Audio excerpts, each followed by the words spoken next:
Hello, welcome back students. Myself advocate Chetna Chauhan. सबसे पहले तो मैं अपने व्यूअर्स जितने भी हैं, चाहे वे स्टूडेंट्स हैं चाहे प्रोफेशनल कलीग्स हैं, उनको मैं थैंक यू कहना चाहती हूँ कि जो आप मेरी वीडियोस को टाइम दे रहे हैं, देख रहे हैं और मेरे लेक्चर्स को अप्रिशिएट कर रहे हैं। एक छोटी सी रिक्वेस्ट और थी आप लोगों से, यदि आपने किसी ने मेरा चैनल सब्सक्राइब नहीं किया है तो प्लीज़ मेरा चैनल सब्सक्राइब करें, लाइक करें, मेरी वीडियो को शेयर करें ताकि मेरे को मोटिवेशन मिले और सपोर्ट मिले आप लोगों का, और मैं आगे भी अच्छी आपको लीगल नॉलेज जो है वो अपडेटेड लीगल नॉलेज आपको प्रोवाइड करवा सकूँ। ठीक है, तो ये तो बात यहाँ तक थी। अब अपन चलते हैं आगे। देखो, आज वैसे मैंने कल एक लेक्चर बनाया था इस सीपीसी पर, ऑर्डर फर्स्ट पर, लेकिन वो कुछ मिस्टेक्स, टेक्निकल मिस्टेक की वजह से वो अपलोड नहीं हो पाया, तो मैं दोबारा ये लेक्चर बना रही हूँ। तो इसमें मैं आपको ऑर्डर फर्स्ट सीपीसी जो पार्टीज टू द सूट होता है उसके बारे में आपको ब्रीफ में भी और डिटेल में भी दोनों ही तरीके से मैं इस लेक्चर में कवर करने वाली हूँ। तो स्टार्ट करते हैं। सबसे पहले देखो, ऑर्डर फर्स्ट सीपीसी पढ़ने से पहले मैं आपको थोड़ा सा ब्रीफ में सीपीसी का इंट्रोडक्शन दे देती हूँ। ठीक है, तो व्हाट इज सीपीसी? सीपीसी क्या होता है? कोड ऑफ सिविल प्रोसीजर 1908 इसका पूरा नेम है। ठीक है, एक छोटी सी रिक्वेस्ट और है मेरी, अगर आप मेरे लेक्चर अगर देख रहे हो तो मैं जिस भी सब्जेक्ट के बारे में बता रही हूँ आपको, तो वो आपके पास बेयरक्ट होना चाहिए। अगर आपके पास बेयरक्ट है, क्योंकि मैं इसमें सारे लेक्चर सीरीज़ में पॉइंट टू पॉइंट बताती हूँ, तो जिससे आपको बेयरक्ट कैसे पढ़ा जाए वो भी आपको चीज़ें क्लियर हो जाएगी। प्लस आज के जो लेक्चर में मैं आपको बताने वाली हूँ कि आप सीपीसी के नोट्स कैसे तैयार करें। ठीक है, तो वो मैं साथ के साथ बताते जाऊँगी। ठीक है, पहले बात करते हैं अपन कि कोड ऑफ सिविल प्रोसीजर है क्या। देखो, कोड ऑफ सिविल दो तरीके के, सबसे पहले अपन पढ़ते हैं कि दो तरीके के लॉ होते हैं। पहला होता है सब्सटेंटिव लॉ, दूसरा होता है प्रोसीजरल लॉ। ठीक है, सब्सटेंटिव लॉ क्या होता है? जो आपके राइट्स है, किसी व्यक्ति के अधिकार और दायित्व क्या है, राइट और लाइबिलिटीज़ क्या है, उसके बारे में डिस्क्राइब करता है। क्या अधिकार है, क्या दायित्व है, उसके बारे में तो बताते हैं सब्सटेंटिव लॉ। ठीक है, और प्रोसीजरल लॉ वो होते हैं कि इन अधिकार और दायित्वों को किस प्रकार से लागू करवाना है। ठीक है, उनका जो प्रोसीजर बताया जाता है, प्रक्रिया बताई जाती है, वो बताई जाती है प्रोसीजरल लॉ के अंदर। ठीक है, तो ये दो तरह के कानून हैं। सीपीसी अगर देखा जाए तो ओवरऑल तो प्रोसीजर कानून है, लेकिन फिर भी इसमें सब्सटेंटिव और प्रोसीजर दोनों का मिश्रण आपको देखने को मिलता है, मिक्सचर इसमें देखने को मिलता है। कैसे? देखो, सेक्शन 1 से लेकर 158 तक से जो सीपीसी के अंदर है वो सेक्शन सब्सटेंटिव पार्ट का सब्सटेंटिव पार्ट है। ठीक है, वो बताता है, सब्सटेंटिव है, पूरा का पूरा सब्सटेंटिव लॉ डिस्क्राइब किया गया है। सिविल प्रोसेस, सिविल जो भी सूट्स हैं और सिविल जो प्रोसीजर है उसके बारे में। ठीक है, और इसका जो प्रोसीजर है, ठीक है, कि जो आपको इस सीपीसी में जो आपको सब्सटेंटिव आपके जो भी राइट्स है उसको सिविल सूट आप कैसे फाइल करोगे, कैसे वो डिसाइड होंगे, क्या उनकी प्रोसेस होगी। ठीक है, किस तरीके से कोर्ट पे मुकदमे चलेंगे। ठीक है, यहाँ सिविल कोर्ट की बात हो रही है, सारी की सारी सिविल की बात हो रही है। ठीक है, तो किस तरीके से आप सूट को इंस्टीट्यूट करोगे, क्या माध्यम होगा। ठीक है, क्या आपके एडवोकेट होंगे, किस तरीके से, तो वो सारी चीज़ें कौन बताता है आपको? ये सीपीसी बताता है, जिसमें आपको जो प्रक्रिया बताई गई है, प्रोसीजर बताई गई है, वो आपको ऑर्डर के रूप में बताई गई है। और इसके अंदर ऑर्डर 1 से लेकर 51 तक ऑर्डर आपको दे रखे हैं। और सबसे इम्पोर्टेंट बात है, जो इसका जो सब्सटेंटिव पार्ट है, सेक्शन वाला पार्ट है, सेक्शन 1 से लेकर सेक्शन 158 तक का, वो ऑर्डर्स के ऊपर प्रिवेल करता है। ठीक है, अगर ऑर्डर्स में अगर कोई बात अगर लिखने से छूट गई या गलत लिखी है जो भी है, तो उस पर जो प्रिवेल करेगी बात, ठीक है, वो सेक्शंस की करेगी। ठीक है, तो मैंने आपको बताया सीपीसी वैसे तो ओवरऑल प्रोसीजरल लॉ है। अगर इसके सब्सटेंटिव पार्ट पर अगर अपन जाएं तो सेक्शन 1 से लेकर 158 तक इसका सब्सटेंटिव पार्ट है। ठीक है, वैसे ही प्रोसीजरल लॉ है। ठीक है, अगर कोई एग्जाम में क्वेश्चन आता है तो CPC is a procedural law, क्योंकि इसके नाम में दे रखा है, इसके नाम में इसका काम दे रखा है, कोड ऑफ सिविल प्रोसीजर 1908। ठीक है, इसका इन्फोर्समेंट आप सभी को पता है 1 जनवरी 1909 को हुआ था।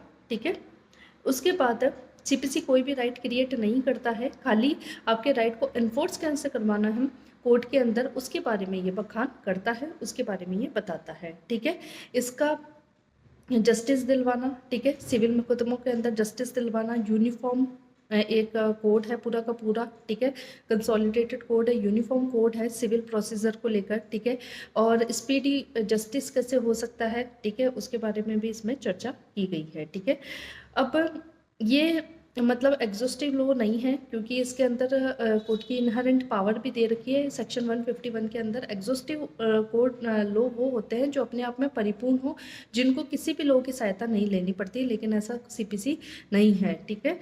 तो इस तरीके से है, इनहेरेंट पावर दी गई है सेक्शन 151 के अंदर, ठीक है। आपको मैंने पिछले लेक्चर में बताया था, लिमिटेशन एक्ट एग्जॉस्टिव लॉ है, कंप्लीट कोड है, ठीक है ना, उसको पढ़ने के लिए किसी अदर लॉ की सहायता नहीं चाहिए है, ठीक है ना। तो इस तरीके से इसके अंदर आप जो है ये पूरे इंडिया के अंदर एप्लीकेबल है, ठीक है। पहले जम्मू और कश्मीर में लागू नहीं था, लेकिन 31 अक्टूबर 2019 के बाद ये जम्मू और कश्मीर पे भी लागू है, ठीक है। तो ये तो थी नॉर्मल बातें सीपीसी के बारे में, ठीक है। और भी मैं डिटेल में बताऊंगी आगे वाले लेक्चर में, जब अपन सेक्शन वाला पार्ट करेंगे तब मैं बताऊंगी। अभी मेरा जो मेन फोकस है वो फोकस है आपको कि ऑर्डर के बारे में बताना, वन बाय वन जो सीपीसी के ऑर्डर है उनके बारे में डिटेल में डिस्कस करना, ठीक है। अब देखो, सबसे पहली बात मैं बताती हूँ आपको ऑर्डर 1, ठीक है। ऑर्डर 1 किसके बारे में कहता है? पार्टीज टू सूट, ठीक है। यहाँ पर अपन क्या करेंगे, बात फाइल करेंगे। यहाँ पे 2 पार्टी होंगी, पहली होगी प्लेंटिफ और दूसरा होता है डिफेंडेंट, ठीक है।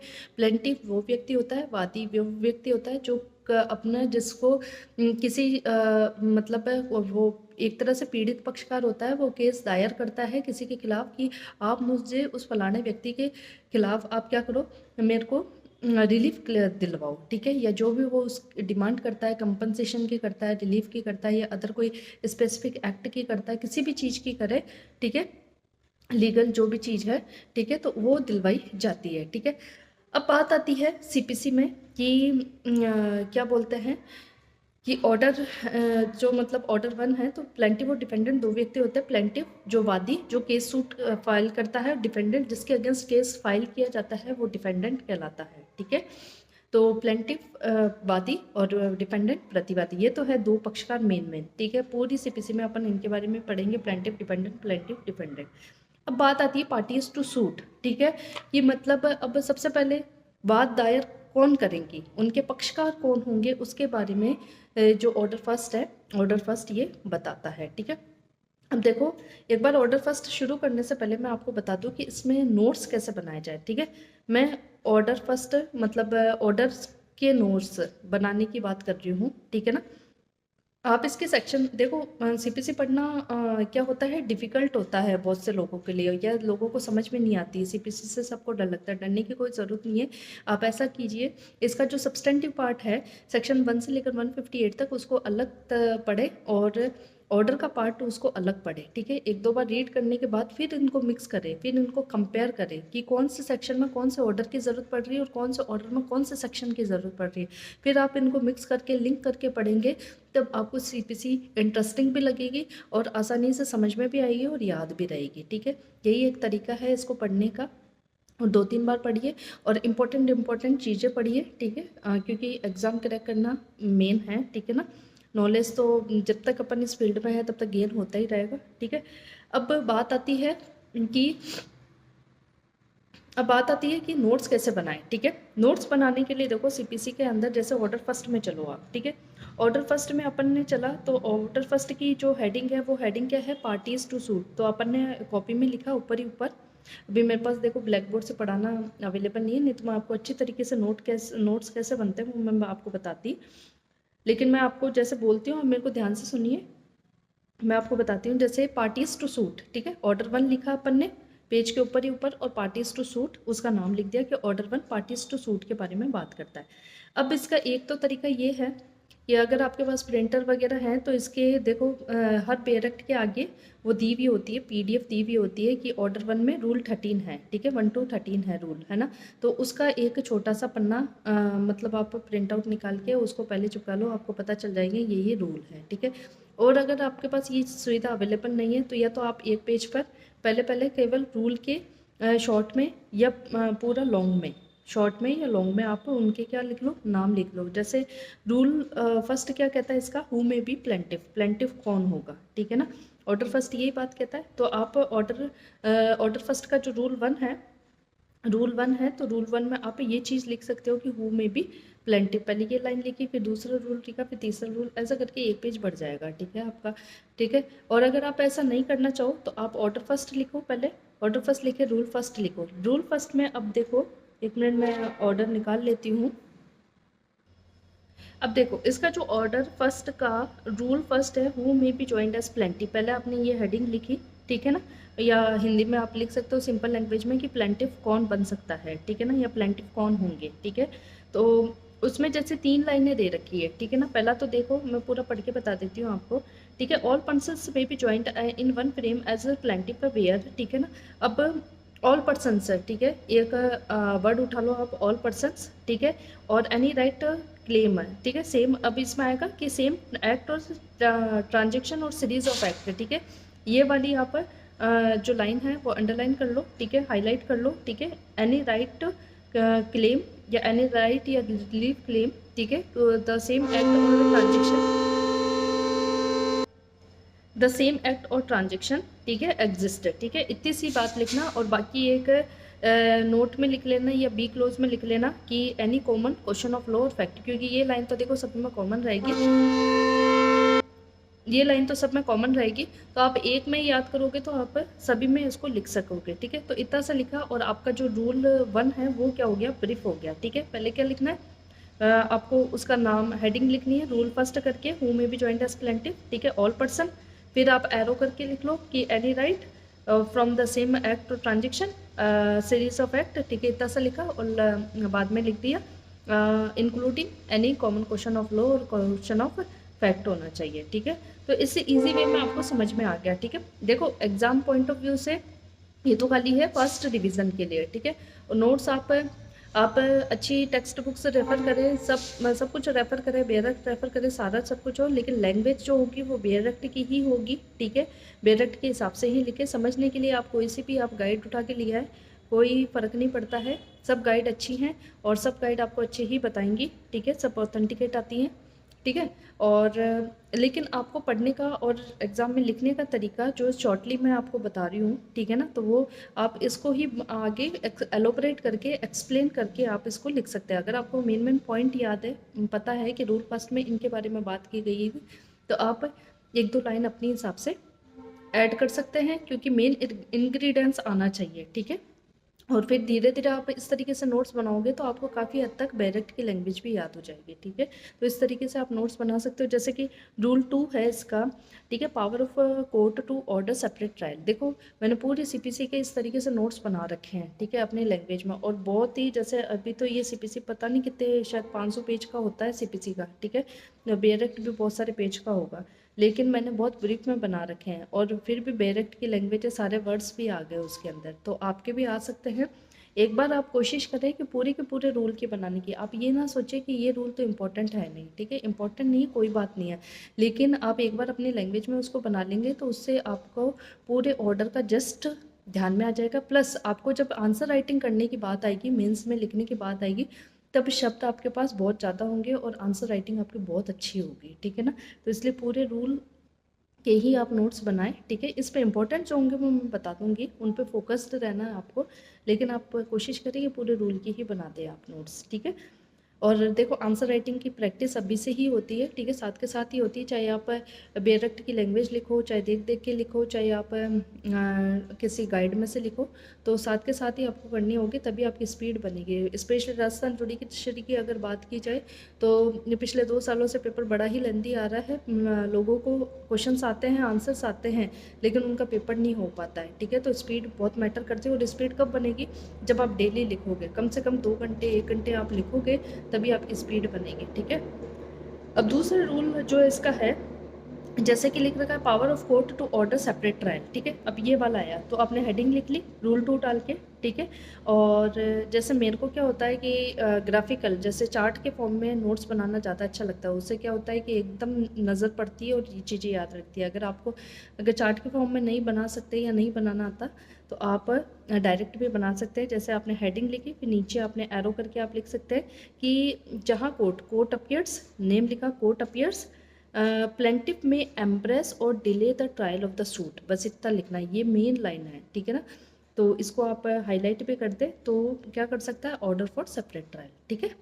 तो इतनी सी बात लिखी और ये आपका रूल 2 कंप्लीट हो गया। इसी तरीके से बात करें रूल 3 की कि हु में बी जॉइंट एज डिफेंडेंट, तो सेम वही चीज़, ऑल पर्सन्स, ठीक है, एनी राइट और relief from the same act or transaction और series of act or transaction, ठीक है, वेदर जॉइंटली और सर्वरली, और same any question of law और क्वेश्चन ऑफ फैक्ट। ऐसे आपको इंपॉर्टेंट जो इसके पॉइंट है वो उठा के बस अपने नोट्स में लिख लेना है, ठीक है। पूरी डायरेक्ट ये लैंग्वेज नहीं लिखनी, डायरेक्ट ये लैंग्वेज तो अपन जब आंसर फ्रेम करेंगे तब लिखेंगे, ठीक है ना।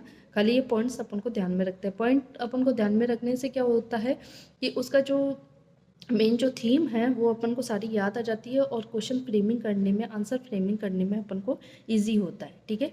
तो इस तरीके से आई होप आप समझ गए होंगे कि किस तरीके से नोट्स बनाने हैं सीपीसी के अंदर। तो आप इस तरीके से बना सकते हैं। अगर मेरे लिए पॉसिबल हुआ तो आने वाले लेक्चर में मैं लेके आऊँगी या मैं कोई ऐसा कुछ शेयर कर दूँगी, कोई वीडियो, जिसमें आप देख लेना कि किस तरीके से नोट्स बनाए जाते हैं, ठीक है। तो इस तरीके से आप नोट्स बना सकते हो। अब अपन चलते हैं, देखो मैं बात करती हूँ अपना मेन जो टॉपिक है वो ये था कि ऑर्डर फर्स्ट जो सीपीसी है पार्टीज टू सूट वो है क्या, ठीक है। देखो ऑर्डर फर्स्ट जो सीपीसी है वो बनाया गया है कि मल्टीप्लिसिटी ऑफ सूट्स को रोकने के लिए, ठीक है, कि मतलब कोर्ट के अंदर, वैसे ही कोर्ट के अंदर क्या है, लिटिगेशंस का भार बहुत ज़्यादा है। आपको पता है बहुत सारे केसेस, करोड़ों केसेस पेंडिंग है आज सिविल और क्रिमिनल कोर्ट्स में, ठीक है, इंडिया के अंदर, ठीक है। तो लिटिगेशंस कम से कम हो, ठीक है। अगर किसी व्यक्ति के, अगर बहुत सारे पर्सन हैं उनके सेम ही राइट है, सेम इंटरेस्ट का हनन हो रहा है, तो वो एक साथ ही प्लेंटिव बनकर क्या कर सकते हैं, एक ही सूट में अपनी रिलीफ क्लेम कर सकते हैं, ठीक है। तो ये कहीं ना कहीं ऑर्डर फर्स्ट जो है मल्टीप्लिसिटी सूट को अवॉइड करता है और जो जस्टिस है, जस्टिस को इजीली प्रोवाइड करवाने का काम करता है, ठीक है। अब अपन डिटेल में ऑर्डर फर्स्ट को पढ़ते हैं, ठीक है। ऑर्डर फर्स्ट में रूल फर्स्ट है कि who may be joined as plaintiff. Plaintiff कौन होंगे, सबसे पहले पक्षकार कौन होता है इसमें, सिविल वादों में प्लेंटिव होता है, ठीक है। प्लेंटिव कौन होंगे, ठीक है। All persons may be joined in one suit as plaintiff. सभी पर्सन को आप एज ए प्लेंटिव जोड़ सकते हो। कौन कौन से पर्सन होंगे, देखो लिखा हुआ है क्लोज ए के अंदर कि any right to relief in respect of arising out of the same transaction act or series of act transaction is alleged to exist in such persons whether jointly, severally or alternative, ठीक है। चाहे उनके alternative, चाहे jointly, चाहे severally, अगर same transaction same act से अगर उसके उस चीज़ में अगर वो कोई हित मांग रहे हैं, ठीक है, कोई रिलीफ मांग रहे हैं, ठीक है, कोई राहत मांग रहे हैं, तो उस चीज़ के लिए प्लेंटिफ एक साथ जोड़े जा सकते हैं, ठीक है। और उन पर्सनस का वो पर्सन यदि मान लो अलग अलग बात लाते उसी सेम क्वेश्चन ऑफ लॉ पर या क्वेश्चन ऑफ फैक्ट पे और वो प्लेंटिफ होते, तो ऐसे पर्सन्स को आप एक साथ जोड़ सकते हो एक ही सूट के अंदर, ठीक है ना। तो मतलब जिनका सेम ट्रांजेक्शन से या सेम ट्रांजेक्शन में अगर वो कोई रिलीफ मांग रहे हैं, ठीक है, या सीरीज ऑफ एक्ट में कोई रिलीफ मांग रहे हैं, तो ऐसे सभी पर्सन्स को आप एक ही सूट में जोड़कर प्लेंटिफ बना सकते हो। ये तो था रूल फर्स्ट। रूल सेकेंड है power of court to order separate trial. अब कई बार क्या होता है, कोर्ट को ये लगता है कि है ना, ये जो प्लेंटिफ है, जैसे 4-5 प्लेंटिफ मिल रखे हैं, उनमें से एक बहुत बदमाशी कर रहा है, ठीक है ना, तो कोर्ट क्या करेगी, सेपरेट ट्रायल का ऑर्डर दे देगी, ठीक है। उसकी जो ट्रायल होगी वो अलग होगी। ऐसा क्रिमिनल में भी होता है, ठीक है। सेक्शन अभी मेरे को रिकॉल नहीं हो रहा, बाकी क्रिमिनल में भी होता है इस तरीके से, ठीक है, कि when where it appears to the court that any joinder of plaintiffs may embarrass, देखो इंपॉर्टेंट है, हाईलाइट कर लेना, में एम्ब्रेस और delay the trial of the suit, ठीक है। The court may put the plaintiffs to the election और order separate trials और make such other as order be expedient, ठीक है। जैसा नेसेसरी हो, एक्सपीडियंट मतलब जैसा नेसेसरी हो, आवश्यकता लगती है कोर्ट को, या तो उसको दूसरे को ले आएगा या फिर उसके अलावा ही मतलब क्या करेगा, कोर्ट उसकी सेपरेट ट्रायल करवा देगा, उन बाकी प्लेंटिफ को अलग रखेगा, और जो बदमाशी कर रहा है जिसकी वजह से ट्रायल में एम्ब्रेस हो रहा है और डिले हो रहा है, ठीक है, तो वो क्या कर देगा, अलग कर देगा, ठीक है। उसके बाद अपन रूल 3 पर चलते हैं, हूँ may be joined as defendant. Same ही है, रूल फर्स्ट जो आपने पढ़ा, रूल फर्स्ट अगर समझ में आ गया तो थर्ड भी आ जाएगा, ठीक है। यहाँ पर बात डिफेंडेंट की होती है, ठीक है। All persons may be joined in one suit as a defendant where, ठीक है, डिफेंडेंट की तरह जोड़े जा सकते हैं। डिफेंडेंट कौन व्यक्ति होता है, जिनके खिलाफ सूट फाइल किया जाता है, जिनके अगेंस्ट सूट फाइल किया जाता है, वो व्यक्ति डिफेंडेंट होते हैं, ठीक है। Any right to relief in respect of arising out the same act or transaction or arise to acts or transaction is alleged to exist against such persons whether jointly severally or in the alternative, ठीक है।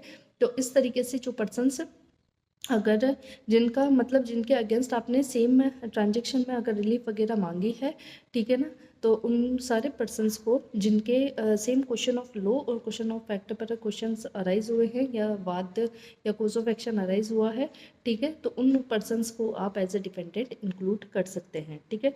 3A नया जोड़ा है। 3A में क्या कहता है, power to order separate trials where joinder of defendants may embarrass और डिले द ट्रायल। इसमें तो मेन हेडिंग में ही लिख दिया, ठीक है। अगर डिफेंडेंट एम्ब्रेस करते हैं और डिले करते हैं ट्रायल को, ये इंपॉर्टेंट वर्ड है, लीगल वर्ड है, ऐसे कैसे ही आपको एग्जाम में लिख के आने हैं, ठीक है ना। और ये MCQ में भी ऐसे ही पूछा जाता है कि when court order separate trial, तो व्हेन डिफेंडेंट और प्लेंटिफ में एम्ब्रेस और डिले द ट्रायल, ठीक है। और डिफेंडेंट के लिए एक लाइन और जोड़ी है, in the interest of the justice, जैसे अपन पूरा पढ़ देती हूँ मैं। Where it appears to the court that any joinder of defendants may embrace or delay the trial of the suit, the court may order separate trials or make such other order as may be expedient in the interest of the justice, ठीक है। उसके बाद अपन पढ़ते हैं कि 3A पढ़ लिया अपन ने, ठीक है। अगर डिफेंडेंट भी वही है, सेम एम्ब्रेस करता है, डिले करता है, वादा उत्पन्न करता है ट्रायल के अंदर या देरी करवाता है जानबूझ के, तो उनके ट्रायल क्या करवा लेगा court, justice interest of justice में क्या करवा लेगा, अलग करवा लेगा। उसके बाद है rule 4, court may give judgement for और against one or more joint parties, ठीक है। कोर्ट यहाँ पर एक पार्टी या एक से ज़्यादा पार्टी के मतलब अगेंस्ट या उनके हित के लिए, ठीक है, क्या दे सकता है, ऑर्डर दे सकता है, ठीक है। मतलब कोर्ट जॉइंटली या सेवरली ऑर्डर दे सकता है, ठीक है। जजमेंट में be given without any amendment, ठीक है, without any amendment for A clause for such one or more plaintiffs as may be found to be entitled to relief for such, मतलब या तो एक प्लेंटिफ के लिए जो एंटाइटल टू रिलीफ है या एक से ज़्यादा प्लेंटिफ के लिए एक ही सूट में रिलीफ दे देगा। और अगेंस्ट ऑर्डर किसके कर सकता है, या तो एक डिफेंडेंट के अगेंस्ट ऑर्डर कर सकता है या एक से ज़्यादा डिफेंडेंट के अगेंस्ट ऑर्डर कर सकता है। ये तो सिंपल है, ये ठीक है। Against one or more, for one or मोर और अगेंस्ट वन और मोर, ठीक है। अब 5 है, rule 5, defendant need not to be interested in all relief claim, ठीक है। डिफेंडेंट का ज़रूरी नहीं है कि आपने जितनी भी रिलीफ मांगी है उसमें सभी में उसका इंटरेस्ट हो, ठीक है, हित निहित हो, ठीक है। तो it shall not be necessary that every defendant shall be interested to all as to all the relief claimed in any suit और अगेंस्ट हिम, ठीक है। जैसे मान लो ABC 3 डिफेंडेंट है, अब कोई डिफेंडेंट मतलब कोई B मांग रहा है कि ए से ये ने मेरे को ये हानि पहुंचाई, बी ने मेरे को ये हानि पहुंचाई, ठीक है, और सी ने मेरे को ये हानि पहुंचाई, तो सभी का एक में ही मतलब इंटरेस्ट होना ज़रूरी नहीं होता है डिपेंडेंट का, ठीक है। उसके बाद है 6 है, joinder of parties liable on same contract, मतलब the plaintiff may at his option join as parties to the same suit all or any of the persons severally or jointly and severally liable on any one contract including parties to bills of exchange, hindies और promissory note। bills of exchange hindies आपको ज़्यादातर NI act में पढ़ने को मिलेगी, ठीक है। तो NI एक्ट में जो ये इनके जो पक्षकार होते हैं, इनमें वैसे भी एक से ज़्यादा पक्षकार होते हैं, ठीक है। तो इनके भी जो सेम कॉन्ट्रैक्ट से अराइज हुई भी पार्टीज होती है, उनको एक सूट में क्या बना लिया जाता है, पार्टीज बना लिया जाएगा, ठीक है, जॉइंडर ऑफ पार्टीज बना लिया जाता है, ठीक है। इन कौन सी है, ये बिल ऑफ एक्सचेंज, हुंडीज और प्रोमिसरी नोट वाली, ठीक है। उसके बाद है रूल 7, ठीक है। रूल 7 किसके बारे में बात करता है, रूल 6 तो मैंने बता ही दिया, सेम जो कॉन्ट्रैक्ट होते हैं उनके जो पर्सन्स होते हैं उनको एक ही सूट के अंदर ज्वाइन कर दिया जाता है, ठीक है, सेम कॉन्ट्रैक्ट वाले, ठीक है। अब वो कॉन्ट्रैक्ट बिल ऑफ एक्सचेंज वाले हो सकते हैं, हुंडीज के हो सकते हैं और प्रोमिसरी नोट के हो सकते हैं। रूल 7 है, when plaintiff in doubt from हुम रिड्रेस इज टू बी सोट। अब ये है कि जहाँ प्लेंटिफ को डाउट है, ऐसा सेक्शन IPC के अंदर भी है, ठीक है, जो BNS है उसके में उसमें भी है, जहाँ पर कोर्ट को डाउट होता है कि किसको पनिशमेंट क्या पनिशमेंट देनी चाहिए, वहाँ पर होता है शायद, ठीक है। तो व्हेन अभी यहाँ पर तो सिविल की बात करते हैं कि जहाँ प्लेंटिफ को डाउट है कि वह किसके खिलाफ रिलीफ मांगे, ठीक है, उसको डाउट होता है, तो वो सभी को क्या बना लेता है, पक्षकार बना सकता है इसमें। जैसे कैसे, where the plaintiff is to doubt as the persons from whom he is entitled to obtain redress, ठीक है ना। वो उसको नहीं पता कि किसके खिलाफ वो केस करे, ठीक है ना, या किसके खिलाफ वो रिलीफ मांगे, ठीक है। ही में ज्वाइन टू और मोर डिफेंडेंट, तब वो क्या करेगा, एक से ज़्यादा व्यक्ति को डिफेंडेंट बना लेगा। In order that the question as to the which the defendant is liable and to what extent may be determined as between all the parties. ठीक है, अब आता है रूल 8, मोस्ट इंपॉर्टेंट है, जो बात करता है रिप्रेजेंटेटिव सूट्स की बात करता है। ठीक है ना, पढ़ते हैं अपन रिप्रेजेंटेटिव सूट्स के बारे में। ठीक है, अपन पढ़ते हैं इसमें आगे। वन पर्सन में सूट और defend on behalf of all in same interest. ठीक है, मतलब है इसको शॉर्ट में तो बोलते हैं रिप्रेजेंटेटिव सूट। ठीक है ना, बहुत मोस्ट इंपॉर्टेंट है, डायरेक्टली क्वेश्चन आते हैं, प्री मेंस इंटरव्यू सभी में ही आते हैं। ठीक है ना, तो ध्यान रखना आप। इसकी हेडिंग तो ऐसे दे रखी है कि एक पर्सन एक से ज़्यादा व्यक्तियों के बिहाफ पर जहाँ सेम इंटरेस्ट होता है उनके बिहाफ पर क्या कर सकता है, बात दायर कर सकता है एक अकेला व्यक्ति, उसे रिप्रेजेंटेटिव सूट का नाम दिया गया है। पढ़ते हैं इसको डिटेल में।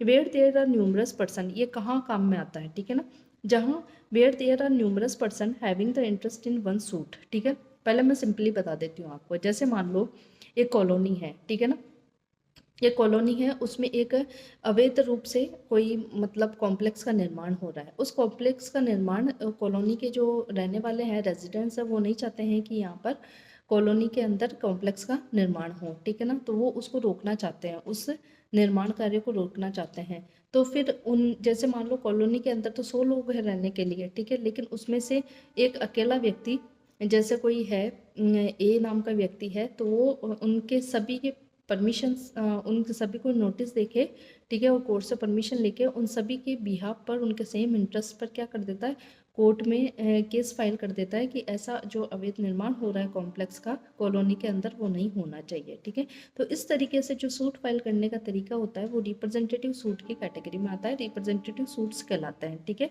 यहाँ पर हित तो 100 व्यक्तियों का था, लेकिन अकेले एक व्यक्ति ने उनको सबको रिप्रेजेंट किया, ठीक है, सूट के माध्यम से, इसलिए इसको रिप्रेजेंटेटिव सूट कहा जाता है। ठीक है, ऐसा ही होता है जैसे इसमें पहले में दे रखा है क्लॉज 1 में कि सब रूल 1 में क्या दे रखा है कि where there are numerous person, जहाँ न्यूमरस पर्सन हो मतलब संख्या ज़्यादा है, ठीक है, having the same interest, interest same होना चाहिए। ठीक है, इंटरेस्ट सेम होना चाहिए, ये बहुत इंपॉर्टेंट है। ठीक है ना, कोज ऑफ एक्शन सेम होना ज़रूरी नहीं है, लेकिन इंटरेस्ट सेम होना बहुत ज़रूरी है। ठीक है, फिर है one or more of such persons may with the permission of court, इसमें कोर्ट की परमिशन जरूरी है। ठीक है ना, sue the or defend such suit on behalf of or for the benefit of the interested person. ठीक है ना, ऑन बिहाफ या फिर उनके इंटरेस्ट के लिए, उनके बेनिफिट के लिए क्या कर सकता है, वो सूट फाइल कर सकता है, लेकिन इसमें सबसे पहली शर्त क्या आई है, कोर्ट की परमिशन से। ठीक है ना, उसके बाद है द कोर्ट में डायरेक्ट दैट वन और मोर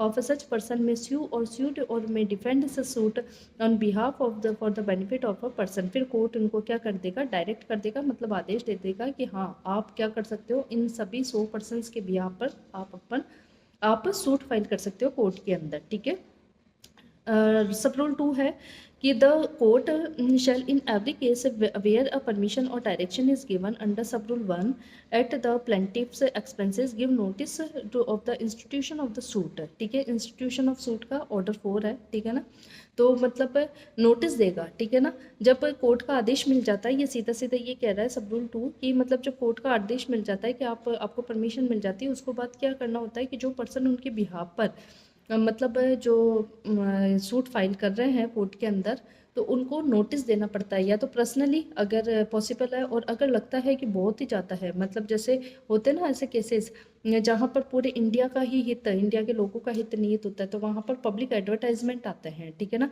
तो न्यूज़पेपर में एडवर्टीजमेंट देकर उन सभी को नोटिस दिया जाता है कि हम आपके बिहाफ पर कोर्ट में सूट फाइल कर रहे हैं, ठीक है, और आप इसमें पार्टीज बनाए जाते हो। ठीक है ना, इस तरीके से पढ़ना कई बार आते हैं पेपर के अंदर। ठीक है ना, तो उसमें क्या होता है कि न्यूमरस पर्सन के बिहाफ पर उनको नोटिस दिया जाता है। अगर पर्सनली सर्व करना जब पॉसिबल है तो पर्सनली सर्व करेगा, प्लेंटिफ के एक्सपेंसेस पे होंगे। ठीक है ना, जो व्यक्ति उनको रिप्रेजेंट कर रहा है उसके एक्सपेंसेस पे होते हैं। और क्या बताया इसमें कि पूरा पढ़ते हैं, give notice of the institution of the suit to all persons so interested either by personal service or where by reason of number of persons or any other cases such service is not reasonable practicable by public advertisement as the court may direct in each case, ठीक है ना। तो public advertisement के through हो सकता है, ठीक है, टीवी, न्यूज़पेपर, किन से, या इलेक्ट्रॉनिक मीडिया, प्रिंट मीडिया, किसी के माध्यम से हो सकता है, ठीक है ना।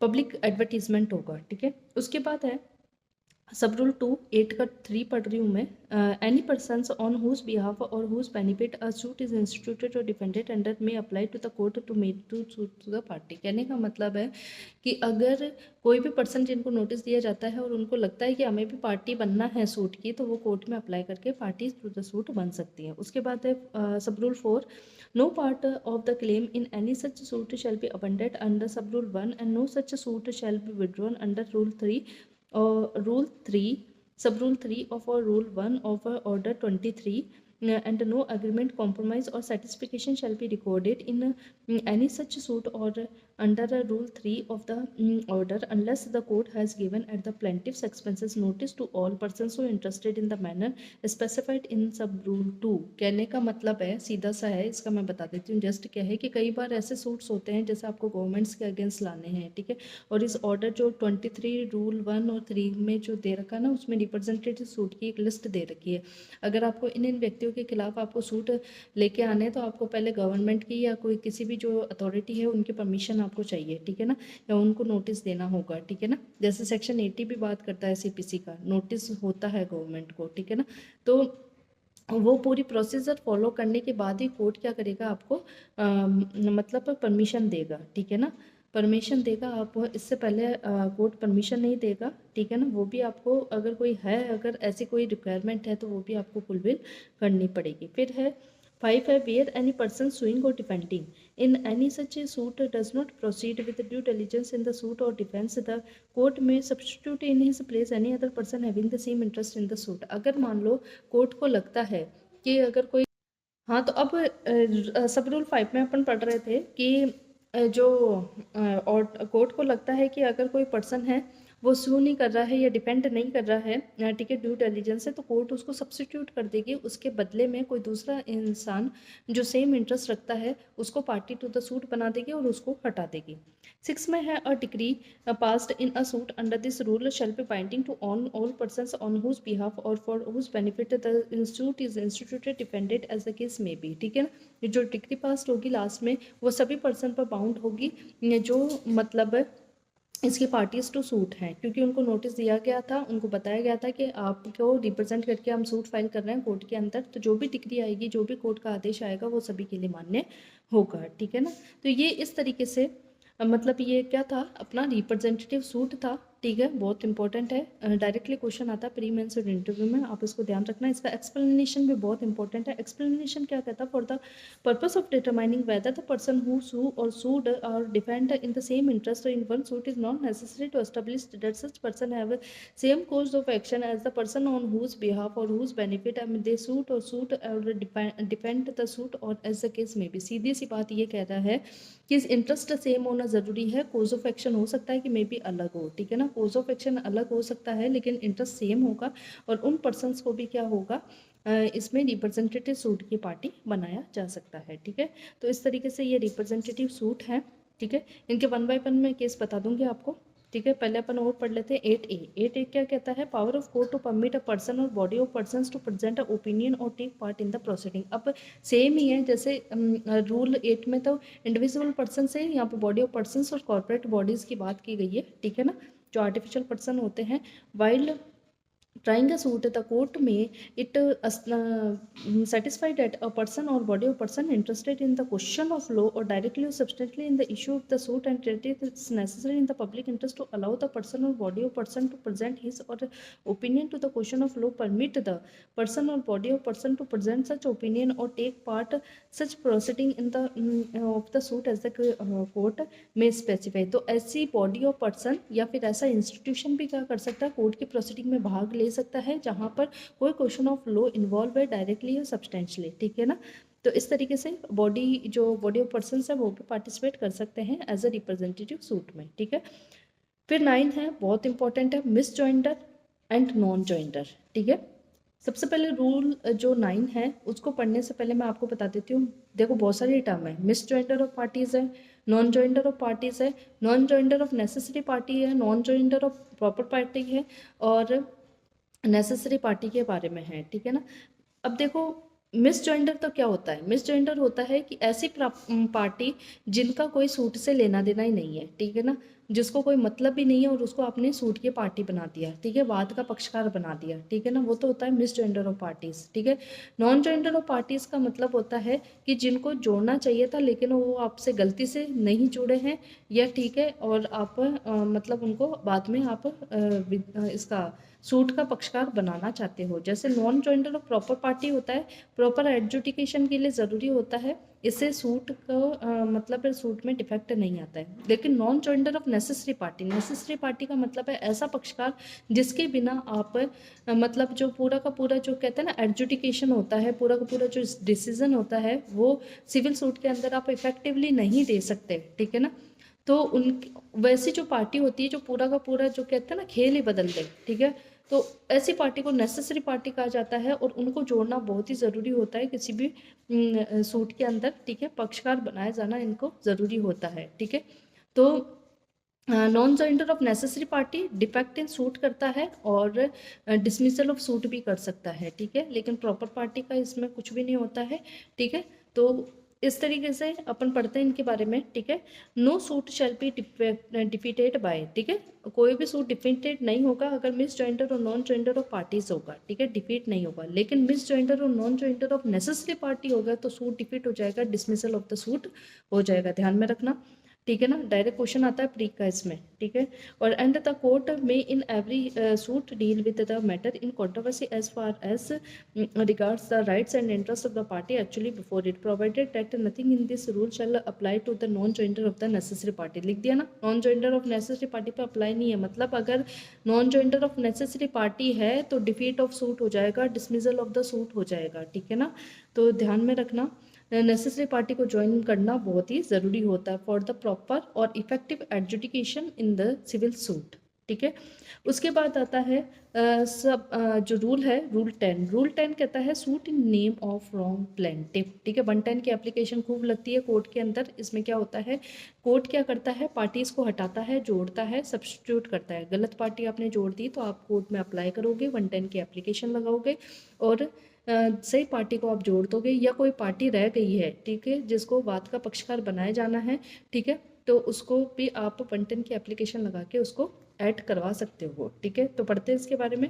Suit in name of wrong plaintiff, ठीक है, गलत पक्षकार के नाम, गलत वादी के नाम में आपने सूट फाइल कर दिया, अब क्या करें, ठीक है ना।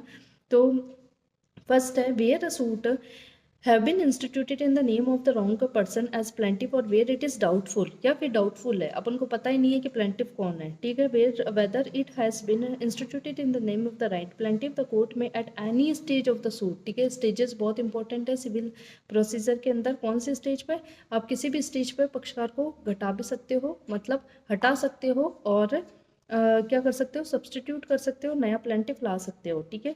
If satisfied that the suit has been instituted through a bona fide mistake, mistake bona fide होनी चाहिए, जानबूझकर की मिस्टेक नहीं होनी चाहिए, and that is necessary for the determination of the real matter in the dispute, so to do order may any other persons may to be substituted or added as plaintiff upon such terms of the court as, मतलब court conditions बताया देगा कि इन condition या terms पे इस नए plaintiff को जोड़ा जाएगा, ठीक है। तो अगर आपको लगता है कि रियल मैटर को, रियल डिस्प्यूट को डिसीजन देने के लिए ज़रूरी है, तो ऐसे के लिए आप क्या कर सकते हो, ज्वाइन कर सकते हो नए प्लेंटिफ को और रॉन्ग प्लेंटिफ को हटवा सकते हो कोर्ट में अप्लाई करके, ठीक है। सब रूल 2 है इसका कि कोर्ट में स्ट्राइक आउट और ऐड पार्टी, स्ट्राइक मतलब हटाना और ऐड पार्टी मतलब जोड़ देगी, ठीक है। The court may at any stage of the suit proceeding either upon or without the application of either party and on, मतलब या तो कोर्ट मतलब खुद से भी कर सकता है या फिर विदाउट एप्लीकेशन ऑफ मतलब आइदर पार्टी के एप्लीकेशन पे भी कर सकता है, on such terms as may appear to the court to just, जब कोर्ट को उचित लगता है, order the name of any party improperly join और वेदर एज प्लेंटिफ, ये तो प्लेंटिफ और डिपेंडेंट दोनों पर अप्लाई है rule, be struck out and name of the any person who ought to be join, जिसको ज्वाइन होना ज़रूरी है, ठीक है, वेदर एज प्लेंटिफ और डिपेंडेंट, ठीक है, whose presence before the court may be necessary in order to enable the court effectually and completely to adjudicate upon and settle all the question involved in the suit be added। मतलब अगर court को लगता है कि पूरे मामले की real matter को, रियल डिस्प्यूट को सॉल्व करने के लिए ज़रूरी है तो पार्टीज़ को स्ट्राइक भी कर सकता है और ऐड भी कर सकता है और रॉन्ग प्लेंटिफ को हटा सकता है। ठीक है, ये प्लेंटिफ और डिफेंडेंट दोनों के लिए सेम ही तरीके से अप्लीकेबल होगा। फिर है third, no person shall be added as dependent plaintiff suing without a next friend or next friend plaintiff any disability without his consent. अगर नेक्स्ट फ्रेंड की बात आती है, नेक्स्ट फ्रेंड कौन होते हैं? जब माइनर होते हैं, डिसेबल पर्सन होते हैं, उनके लिए क्या करते हो आप? नेक्स्ट फ्रेंड अपॉइंट करते हो। ठीक है ना, ऑर्डर 33 इसके बारे में डिटेल बताएगा आपको। ठीक है ना, तो नेक्स्ट फ्रेंड जहाँ पर अपॉइंट होते हैं तो वहाँ पर कंसेंट आपको ज़रूरी होंगे। अगर कंसेंट से ही आप एज ए प्लेंटिफ उनको ज्वाइन कर सकते हो या स्ट्राइक आउट कर सकते हो, जो भी है। ठीक है, ज्वाइन की बात लिख रखी है यहाँ पे, एडेड की बात लिख रखी है। ठीक है, अब इसका सब रूल 4 है कि where defendant added plaintiff to plaint to be amended. जहाँ डिपेंडेंट अमेंड होते हैं वहाँ प्लेंट अमेंड होंगे। प्लेंट अमेंड क्यों होंगे? जहाँ डिपेंडेंट को अगर मान लो जोड़ा है तो उसको सम्मन भी तो दोगे, सम्मन दोगे तो वो क्या करेगा? रिटर्न स्टेटमेंट पेश करेगा। ठीक है ना, तो इसलिए where defendant is added the plaint shall unless the court otherwise direct ही be amended in the such manner. Amendment of the plaint कहाँ दे रखा है? ऑर्डर 6 रूल 17 और 18 में दे रखा है। ठीक है ना, वैसे 17 है mostly. Amended copies of the summons of the plaint, summons के बारे में किस में दे रखा है? ऑर्डर 5 में दे रखा है। ठीक है, तो प्लेंट के बारे में दे रखा है ऑर्डर 7 में और रिटर्न स्टेटमेंट के बारे में दे रखा है ऑर्डर 8 के अंदर। ठीक है ना, तो ये सारे के सारे ऑर्डर लगभग साथ ही पढ़े जाते हैं और साथ में ही समझ में आते हैं। ठीक है, एक दूसरे से अटैच है। Shall be served on the new defendant and if the court thinks fit on the original defendant subject to the, मतलब फिर क्या करेगा कोर्ट? क्या करेगा? अमेंडेड जो भी डिपेंडेंट जो नए बनाए गए हैं उनको सम्मन्स की कॉपी भिजवाएगा। ठीक है ना, प्लेंटिफ के खर्चों पे। ठीक है, और subject to the provision of the limitation act 1877। ठीक है, अब तो 1963 का आ गया है। ठीक है, उसका सेक्शन 22 क्या कहता है? The proceeding as against any person added as defendant shall be deemed to begin only on the service of the summons. ठीक है, बहुत इंपॉर्टेंट है। प्रोसीडिंग कब चालू मानी जाएगी? इसका जो सेक्शन 22 है, अभी मेरे को लिमिटेशन एक्ट का ध्यान नहीं है, तो इसमें क्या बताया गया है कि जो मतलब लिमिटेशन एक्ट का जो सेक्शन 22 है, ठीक है ना, अभी भी सेक्शन लगभग इन्हीं के बराबर है। ठीक है ना, देख लेना आप 1963 का, उसमें भी प्लेंटिफ और डिफेंडेंट के सब्स्टिट्यूशन की बात की गई है। वहाँ पर ये बताया गया है कि लिमिटेशन कब चालू होगी। अगर मान लो प्लेंटिफ को जोड़ा जाए या डिफेंडेंट को जोड़ा जाए या हटाया जाए तो लिमिटेशन कब चालू होगी? जब उनको सर्विस ऑफ सम्मन, मतलब जब उनको सम्मन तामील किया जाएगा, सम्मन दिया जाएगा, तब से उनका लिमिटेशन पीरियड स्टार्ट होगा। ठीक है, ये इसकी बात करता है। अब रूल 10 एक पढ़ते हैं। 10 एक क्या है? Power of court to request any pleader to address it. अब क्या होता है कि कोर्ट को लगता है कि कोई ऐसा मतलब,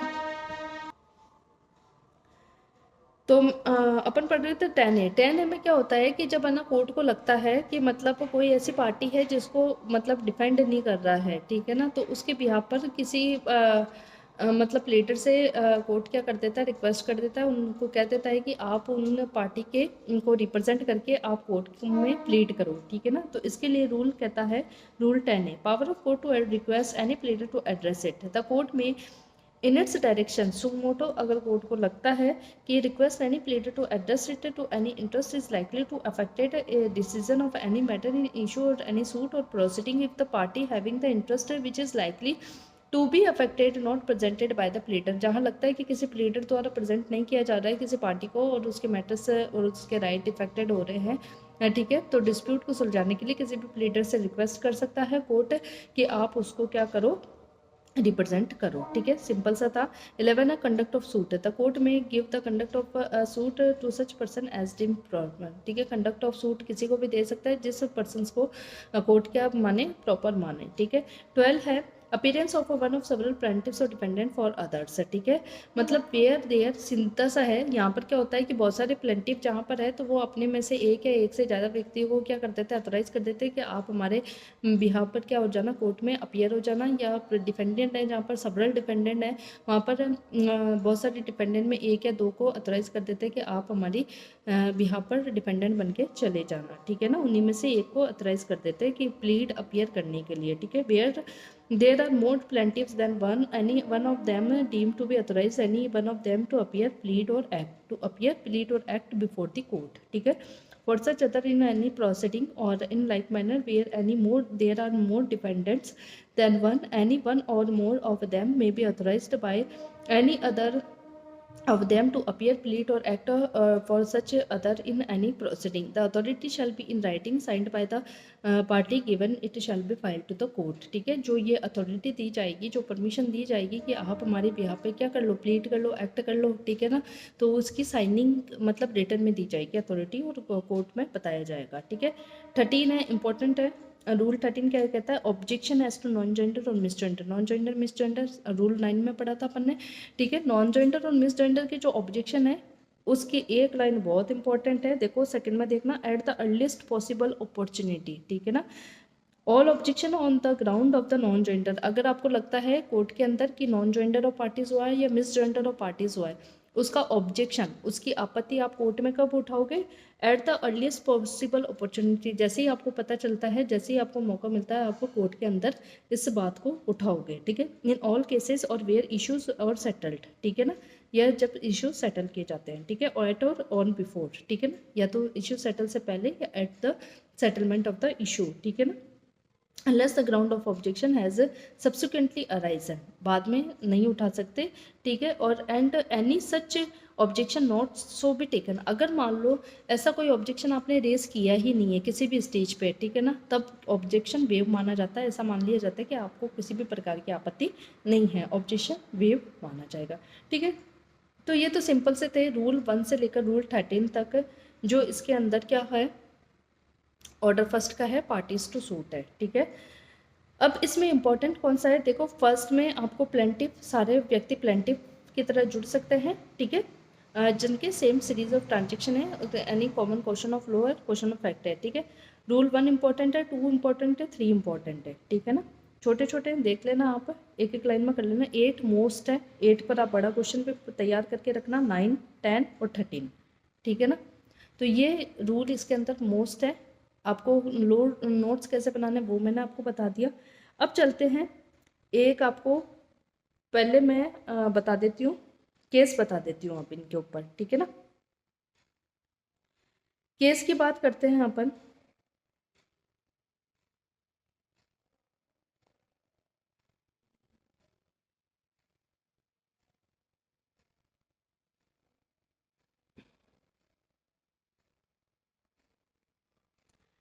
ऑर्डर 1 की केस की बात करते हैं अपन. ठीक है. कि केस क्या क्या होता है. अगर आप रूल वाइज लिखना चाहो तो रूल वाइज लिख लो. ठीक है. ठीक है. आप रूल 1 से लेकर रूल 1, 2, 3 में कौन सा डाल सकते हो? श्रीमती लक्ष्मी वर्सेस ई जयराम का केस है 2013 का. ठीक है. सेम ट्रांजेक्शन होना चाहिए, कॉमन क्वेश्चन ऑफ लॉ और फैक्ट होना चाहिए. ठीक है ना. और प्रेम लाला नाहटा वर्सेस चांदी प्रसाद सिकारिया. इसमें जॉइंडर तभी अलाउ होगा जब 1 और 3 की कंडीशन फुलफिल हो. 1 और 3 में क्या कहा था कि सेम ट्रांजेक्शन में होना चाहिए और same common question of law और कॉमन क्वेश्चन ऑफ फैक्ट होना चाहिए. ठीक है. ये कोई इतने इंपॉर्टेंट नहीं है केसेस. ठीक है. मिस जेंडर और नॉन जेंडर पर मोस्ट इंपॉर्टेंट केस है इसमें. ठीक है. वो है रज़िया बेगम वर्सेस साहबजादी अनवर बेगम 1958 सुप्रीम कोर्ट. वापस कर देती हूँ, अगर ऑर्डर 1 का अगर कोई भी क्वेश्चन आता है आप ये केस लिख सकते हैं.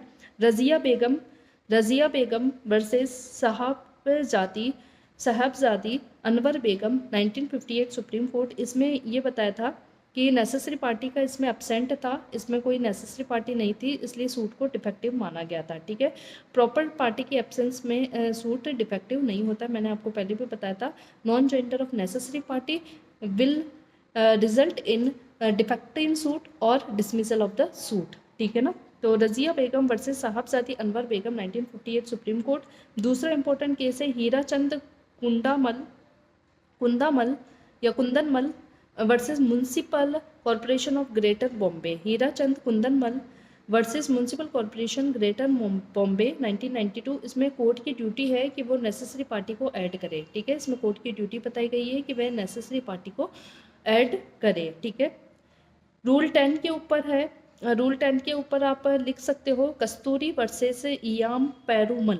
इंपॉर्टेंट केस है कस्तूरी वर्सेस इयाम पेरुमल 2005 सुप्रीम कोर्ट। इसमें बताया था स्पेसिफिक परफॉर्मेंस सूट में बताया था कि stranger third party generally necessary party नहीं होती है। ठीक है, जहाँ स्पेसिफिक परफॉर्मेंस की बात आती है तो स्ट्रेंजर और जो थर्ड पार्टी होती है वो जनरली नेसेसरी पार्टी नहीं मानी जाती है। ठीक है, उसके बाद इसमें वो केस पे आप वापस लिख सकते हो हीराचंद कुंदनमल। इसका पूरा नाम ऐसा है Ramesh Hirachand Kundanmal versus municipal corporation of Bombay. ठीक है ना, वो वाला लिख सकते हो। कंप्लीट एडजुडिकेशन के लिए पार्टीज को ऐड करना ज़रूरी होता है। ठीक है, रिप्रेजेंटेटिव सूट में मोस्ट इंपॉर्टेंट केस है। अगर रिप्रेजेंटेटिव सूट का अगर कोई भी अगर क्वेश्चन आता है तो आप ये मेंस में क्वेश्चन इसमें आप केस ज़रूर डालें। रिप्रेजेंटेटिव सूट का आता है, देखो पहला है TN housing board versus TN Ganapathi 1990। ठीक है ना, सेम इंटरेस्ट होना मैंडेटरी है, same cause of action mandatory नहीं है, डिग्री बाइंड होती है ऑल पार्टीज पे। ठीक है, chairman Tamil Nadu housing board versus TN Ganpati. इसमें ये बताया गया था कि पब्लिक नोटिस की बात की गई थी ना, अपने 3 में शायद पढ़ा था। ठीक है, सब रूल में, तो उसमें बताया गया था पब्लिक नोटिस देना पड़ेगा। ठीक है ना, तो पब्लिक नोटिस यहाँ पर कंपलसरी है, कोर्ट की परमिशन भी कंपलसरी है। ठीक है, कल्याण सिंह वर्सेस छोटी, कोर्ट की को permission of court is swine का नन। ठीक है, तो आप ये 2 लिख सकते हो, TN housing board versus TN Ganpati, जिसमें बताया गया था सेम इंटरेस्ट जरूरी है, डिग्री बाइंड हो गए सभी पार्टीज पे। दूसरा केस है chairman Tamil Nadu housing board versus TN Ganpati, जिसमें पब्लिक नोटिस कंपलसरी है in the case of representative suit under order 1 rule 8। ठीक है, उसके बाद है, ठीक है, आप इतने ही लिख लेना, ज़्यादा फिर मतलब नहीं है। वैसे मैं बताने को बता दूँ लेकिन कोई ज़्यादा कोई मतलब नहीं है। ठीक है, तो एक तो रजिया बेगम वाला केस है, एक कस्तूरी वर्सेस याम्पल वाला केस है, एक मुंबई इंटरनेशनल एयरपोर्ट वाला केस है, हीराचंद कुंदनमल म्यूनसिपल कॉर्पोरेशन वाला केस है, और टीएन हाउसिंग बोर्ड वाला, टीएन गणपति और चेयरमैन तमिलनाडु वाला केस है। ठीक है ना, इनमें से भी अगर आप कोई केस आप लिख देते हो तो भी आपके अच्छे मार्क्स आएंगे। कोशिश ये करो कि जो भी आप मतलब जो केसेस वगैरह लिख रहे हो, मतलब जो भी आप मेंस की जो आंसर राइटिंग कर रहे हो, तो उनमें आप केस जहाँ तक हो सके, और बड़े क्वेश्चन में तो डालना ही है, जो 6 नंबर के आते हैं और है उनमें तो डालना ही है। छोटे क्वेश्चन में भी अगर आपके पास टाइम है, अगर आपकी स्पीड अच्छी है, तो आप एक लाइन का आप डालें ही। ठीक है ना, उससे थोड़ा सा आपके मार्क्स औरों के कंपेरिजन में अच्छा आएंगे। अब मैं आपको जस्ट बता देती हूँ फटाफट। Order first multiplicity of suit को रोकता है और बताता है कि जो वाद होता है, जो सूट होता है, उनके पक्षकार कौन कौन होंगे। ठीक है ना, ऑर्डर रूल फर्स्ट में ये बताया गया था कि कौन कौन प्लेंटिफ हो सकते हैं। ठीक है, जिनका सेम इंटरेस्ट होगा। ठीक है, सीरीज ऑफ सेम ट्रांजेक्शन होना चाहिए, कॉमन क्वेश्चन ऑफ लॉ और फैक्ट होना चाहिए। ठीक है, दूसरे में ये बताया था कोर्ट ऑर्डर कर सकता है सेपरेट ट्रायल के लिए। शर्त क्या है, एम्ब्रेस करता है या डिले करता है ट्रायल में, तो सेपरेट ट्रायल हो जाएगी प्लेंटिफ की। ठीक है, थर्ड में ये बताया था कि डिपेंडेंट कौन कौन होंगे, वही सेम बात, जिनके अगेंस्ट और सेम एक्ट और ट्रांजेक्शन में रिलीफ मांगी गई है। ठीक है, और कौन any common question of law और फैक्ट है। ठीक है, 3A में ये बताया गया था डिपेंडेंट भी अगर एम्ब्रेस और डिले करते हैं ट्रायल को तो सेपरेट ट्रायल हो जाएगी। ठीक है, 4 में ये बताया था कोर्ट क्या करेंगे, जजमेंट दे देगा एक के लिए और जॉइंट पार्टीज़ के लिए। ठीक है ना, एक के लिए या जॉइंट पार्टीज़ के लिए। 5th में ये बताया गया था कि डिपेंडेंट का सारी रिलीफ में इंटरेस्ट होना ज़रूरी नहीं है। 6th में ये बताया गया था सेम कॉन्ट्रैक्ट से अराइज होने वाली सारी पार्टीज़ को एक ही में ही सूट की पार्टीज़ बनाया जा सकता है। सेम कॉन्ट्रैक्ट वाली सेम पार्टीज़ हो सकती हैं सूट की। ठीक है, 7 में ये बताया गया था जब प्लेंटिफ को डाउट है कि मतलब वो किसके खिलाफ रिलीफ मांगे तो वो सबको डिपेंडेंट बना लेगा। 8 में रिप्रेजेंटेटिव सूट की बात कही गई थी। 8A में ये बताया गया था जो बॉडी ऑफ पर्सनस है, ठीक है, उनमें भी रिप्रेजेंटेटिव सूट वगैरह फाइल कर सकता है, परमिट ले सकता है कोर्ट से। 9 है मिस जेंडर और नॉन जेंडर और पार्टीज़ के बारे में बताया गया था, जिसमें ये बताया गया था नेसेसरी पार्टी को अगर आप नॉन ज्वाइन करते हो तो डिफेक्टिव सूट हो जाएगा। ठीक है, 10 में ये बताया गया था रॉन्ग प्लेंटिफ के नाम से अगर आपने सूट फाइल कर दिया तो क्या होगा। ठीक है ना, ऐड और लेस कर सकती है कोर्ट। ठीक है, 10A में ये बताया गया था कि कोर्ट किसी भी प्लीडर को रिक्वेस्ट कर सकता है कि वो उसको एड्रेस करे, ठीक है। 11 में ये बताया गया था कंडक्ट ऑफ सूट क्या है। 12 में ये बताया गया था कि अपीयरेंस जो है सेवरल डिफेंडेंट की और प्लेंटिफ की एक व्यक्ति भी कर सकता है, लेकिन साइनिंग की वो जो अथॉरिटी दी जाएगी वो राइटिंग में दी जाएगी, ठीक है। 13 ये बताता है कि ऑब्जेक्शन जो non joinder or miss gender का है वो अर्लीस्ट पॉसिबल अपॉर्चुनिटी में आपको करना होगा, ठीक है। तो इस तरीके से मैंने आपको एक ब्रीफ और डिटेल में पूरा का पूरा विद केस लो, ठीक है, और कैसे आपको नोट्स बनाना है वो मैंने आपको इसमें बताया है ऑर्डर फर्स्ट में, ठीक है, सीपीसी का जो है। और आगे भी मैं कोशिश करूँगी कि 1 बाय 1 सारे ऑर्डर में लेके आऊँ और पूरा इसमें सेक्शन का भी लेक्चर मैं आपके लिए लेके आऊँ, ठीक है। अभी के लिए thank you and see you in next lecture.